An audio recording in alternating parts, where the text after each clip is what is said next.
Last video में question पूछा था कि यदि सरकार का बजट 31 मार्च तक पारित ना हो तो सरकारी व्यय किस आधार पर किया जाता है। तो बच्चों राइट आंसर है ऑप्शन नंबर बी, लेखा अनुदान। जिन बच्चों ने सही आंसर दिया है उनमें से कुछ लोगों के नाम हैं कि वर्षा दुआ, तस्नीम खान, दीक्षा सिंह और आरती कुमारी, अनीता शुक्ला, जूही शुक्ला। इसके अलावा भी और सब बच्चों ने आंसर सही दिया है, ये उनमें से कुछ नाम थे। हेलो व्यूवर्स, आप देख रहे हैं नॉलेज वाइब्स। आज है हमारा प्रैक्टिस सेट 23। इससे पहले हमारे 22 प्रैक्टिस सेट और आए हैं जो आप आई बटन पर क्लिक करके उन पर जा सकते हैं और उन्हें सुन सकते हैं। तो आज की वीडियो का जो पहला क्वेश्चन है वो है कि बजट 2021-22 में बजट अनुमान में कोविड-19 वैक्सीन के लिए कितने करोड़ रुपए खर्च करने का प्रावधान भारतीय सरकार का है।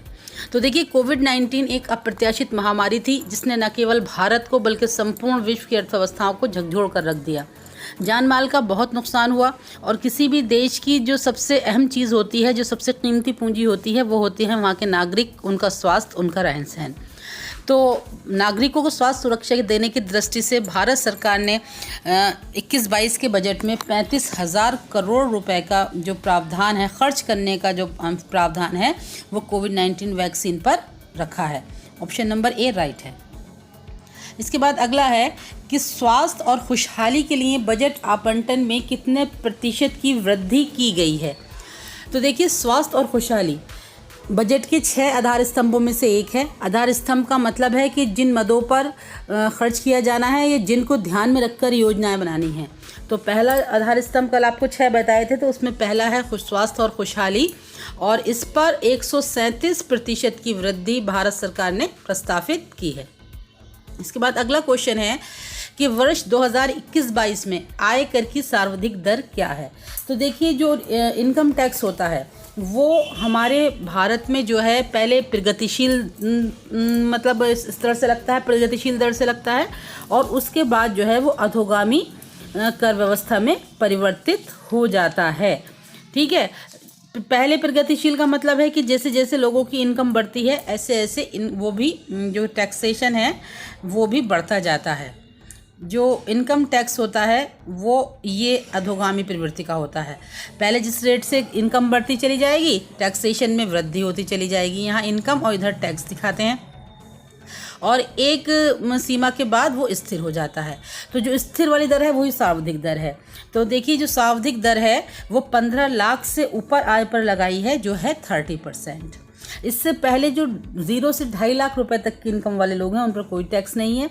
2.5 से 5 लाख रुपए तक कमाने वालों पर 5% की दर से,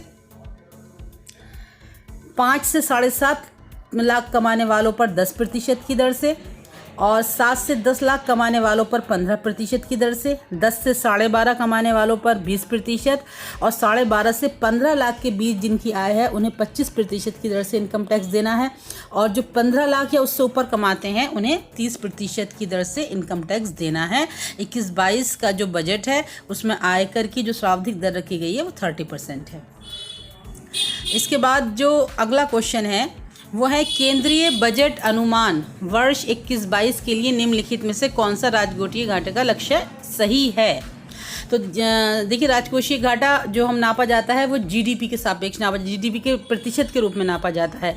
जीडीपी का मतलब होता है ग्रॉस डोमेस्टिक प्रोडक्शन, हिंदी में कहते हैं सकल घरेलू उत्पाद।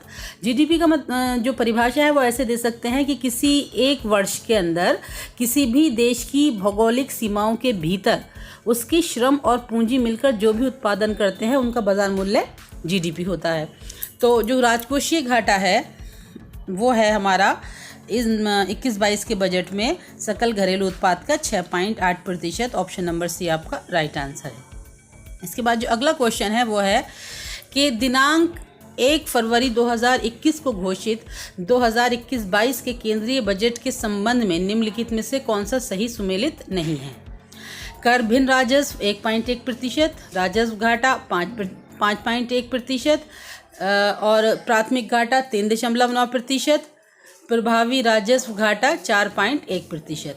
तो देखिए, कर भिन्न घाटा राइट है, इतना ही है, और राजस्व घाटा भी 5.1% अनुमानित है, और प्रभावी राजस्व घाटा भी 4.1% ही अनुमानित है। ऑप्शन सी सही सुमेलित नहीं है। प्राथमिक घाटा जो है 3.1% अनुमानित है। ठीक है, इसके बाद अगला है कि वर्ष 2021-22 में निम्नलिखित में से केंद्र सरकार के व्यय की सबसे संभावित महत्वपूर्ण मद कौन सी है, या आप कहें कि सबसे ज़्यादा जो केंद्र सरकार है वो व्यय किस पर करेगी। तो देखिए वो है ब्याज। ब्याज भुगतान सबसे बड़ी मद है, सबसे महत्वपूर्ण संभावित मद है, जिस पर 20% खर्च करना संभावित है या अनुमानित है। ऑप्शन नंबर सी आपका राइट आंसर होगा। इसके बाद अगला है कि विश्व व्यापार में भारत का अंश कितना है, 0.6%, 2.5%, 1.6% या 6.0%। जो देखिए विश्व व्यापार में जो भारत का अंश है वो 1.6% है वर्तमान में, और सरकार की जो नीति है या जो लक्ष्य है वो इसको अग्रिम कुछ ही सालों में 3.4% तक ले जाना है। वर्तमान समय में 1.6% है। ऑप्शन नंबर सी आपका राइट आंसर है। अगला है कि राजकोषीय नीति का उद्देश्य क्या है, आर्थिक वृद्धि, कीमतों में स्थिरता, रोजगार की उत्पत्ति, उपयुक्त सभी। तो देखिए आर्थिक नीति के उद्देश्यों में ये सभी शामिल हैं, आर्थिक वृद्धि भी, कीमतों में स्थिरता भी और रोजगार की उत्पत्ति भी। तो यहाँ पर ऑप्शन नंबर डी जो है आपका राइट आंसर होगा। इसके बाद अगला क्वेश्चन है कि भारत में सेवा कर किस वर्ष से प्रारंभ किया गया। तो देखिए जो सर्विस टैक्स था वो भारत में 1994-95 के समय स्टार्ट किया गया, और साथ ही साथ जीएसटी के संबंध में पूछ सकता है कि जीएसटी कब से लागू हुआ। तो जीएसटी का भी लिख लें कि वो 1 जुलाई सन 2017 से लागू है।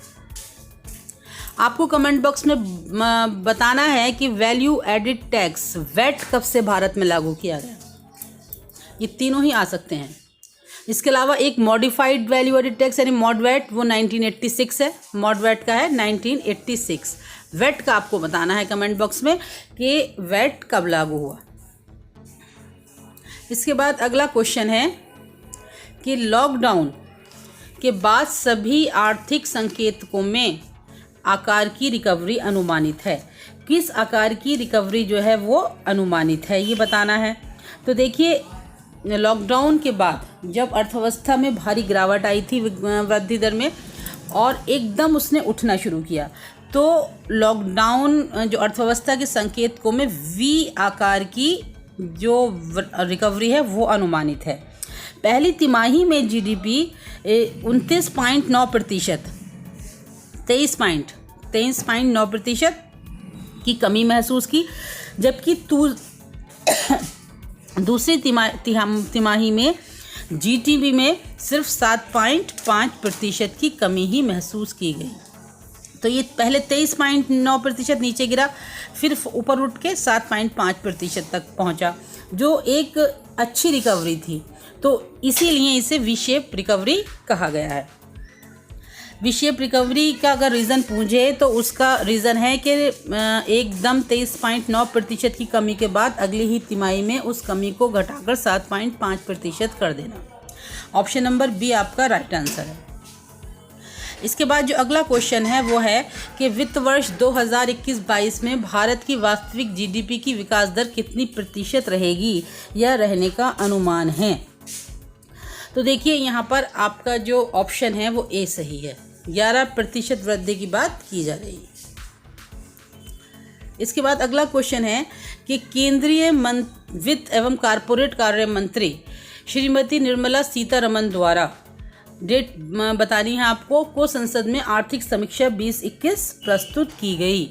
तो किस तारीख को की गई है। तो देखिए आर्थिक समीक्षा जो होती है वो बजट से पहले आती है, और बजट आपका 1 फरवरी 2021 को लागू किया घोषित किया गया है या पारित किया गया है।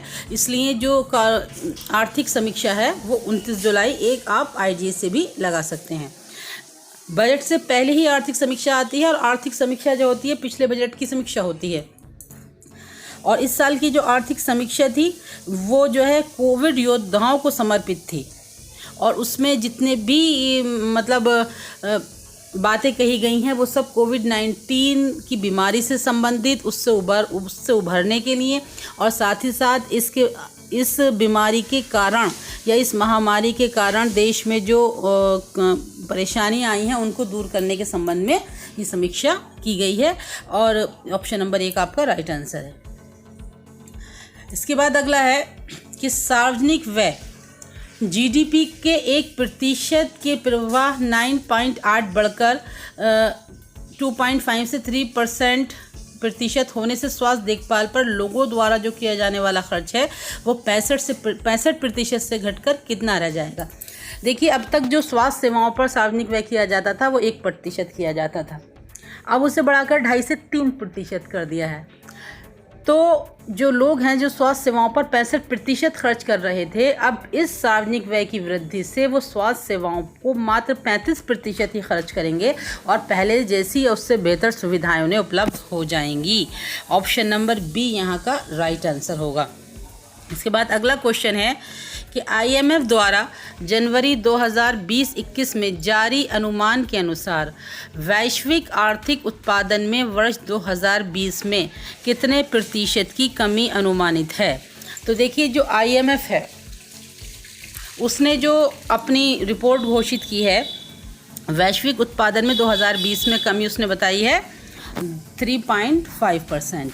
कमी क्यों आई है? रीज़न है कोविड महामारी के चलते लॉकडाउन, सारी अर्थव्यवस्थाएं बंद, सारे बाजार बंद। ऑप्शन नंबर ए आपका राइट आंसर है। इसके बाद अगला है कि आपूर्ति में वित्त वर्ष 2020-21 के लिए ग्रॉस वैल्यू एडेड यानी GVA जिसे कहते हैं की विकास दर कितने प्रतिशत रहने का अनुमान है, जो कि वित्त वर्ष 2019-20 में 3.9% थी। तो देखिए, ये विकास दर घट गई है और इसका जो है अब -7.2 रहने का अनुमान है। ऑप्शन नंबर ए आपका राइट आंसर है। इसके बाद अगला क्वेश्चन है कि वित्त वर्ष 2020-21 में दूसरी छमाही में निर्यात में प्रतिशत और आयात में कितने प्रतिशत की कमी का अनुमान है। देखिए, जब कोरोना फैला था तो आयात निर्यात भी बंद हो गए थे, विदेशों से आवागमन ही बंद हो गया था। तो इसके तहत निर्यात और फिर जब अपनी इकोनॉमी के अंदर भी लॉकडाउन था तो उत्पादन भी बंद हो गया था। तो आयात और निर्यात दोनों ही चीज़ों में कमी आई है। कितनी कमी आई है? दूसरी छमाही की बात की जा रही है। तो देखिए, निर्यात में जो कमी आई है वो आई है आपकी 5.8% और जो आपके आयात में कमी आई है वो आई है 11.3%। तो ऑप्शन नंबर सी आपका राइट आंसर होगा क्वेश्चन नंबर 16 के लिए। इसके बाद अगला क्वेश्चन है कि बजट एक बड़ा यंत्र है किस नीति का। तो देखिए, बजट जो है वो सरकार से संबंधित है और राजकोषीय नीति भी सरकार से संबंधित है। तो बजट राजकोषीय नीति का एक बड़ा यंत्र होता है। ऑप्शन नंबर 1 आपका राइट आंसर होगा। अगला है कि लैंगिक बजट सर्वप्रथम किस देश में प्रारंभ किया गया। तो देखिए, इसे जेंडर बजट जिसे कहते हैं, ये सबसे पहले ऑस्ट्रेलिया में प्रारंभ किया गया। उसके बाद भारत में भी इसे, भारत में, संपूर्ण भारत में नहीं है, कुछ राज्यों में इसे अपनाया जा रहा है। ऑप्शन नंबर ए जो है यहाँ पर राइट आंसर आपका होगा। इसके बाद अगला है कि शून्य आधार बजट की अवधारणा के प्रतिपादक कौन थे। देखिए, जो शून्य आधार बजट है उसके प्रतिपादक जो हैं वो P.A. पायर थे। ऑप्शन नंबर बी आपका राइट आंसर होगा। अगला है कि आर्थिक समृद्धि के साथ राष्ट्रीय आय में सेवा क्षेत्र का योगदान घटता है, स्थिर रहता है या बढ़ता है। तो देखिए, आर्थिक समृद्धि या आर्थिक विकास के साथ साथ राष्ट्रीय आय में सेवा जो क्षेत्र है उसका योगदान बढ़ता है। ये तृतीयक क्षेत्र से संबंधित है। प्राथमिक, द्वितीयक और तृतीयक 3 क्षेत्र होते हैं। प्राथमिक में कृषि और उससे संबंधित जितनी भी उत्पादन है वो आएंगे। द्वितीयक में आपका विनिर्माण और उद्योग आ जाएंगे और तृतीयक क्षेत्र में आपकी सेवा क्षेत्र होता है। जब अर्थव्यवस्थाएं पिछड़ी अवस्था में होती हैं तो उनकी राष्ट्रीय समृद्धि या राष्ट्रीय आय में या राष्ट्रीय मतलब विकास में सबसे ज़्यादा योगदान जो होता है वो कृषि क्षेत्र का होता है। लेकिन जैसे जैसे वो विकसितता की तरफ बढ़ती हैं तो ये योगदान कृषि क्षेत्र का घटने लगता है और राष्ट्रीय आय सेवा क्षेत्र का बढ़ने लगता है। ऑप्शन नंबर सी आपका राइट। इसके बाद एक क्वेश्चन आप लोगों के लिए कि सार्वजनिक निर्माण कार्य में होने वाले विनियोग को क्या कहा जाता है। राजस्व व्यय, पूंजीगत व्यय, चालू व्यय या बी और सी दोनों। जो सही आंसर हो वो आप कमेंट बॉक्स में इसका जवाब दें।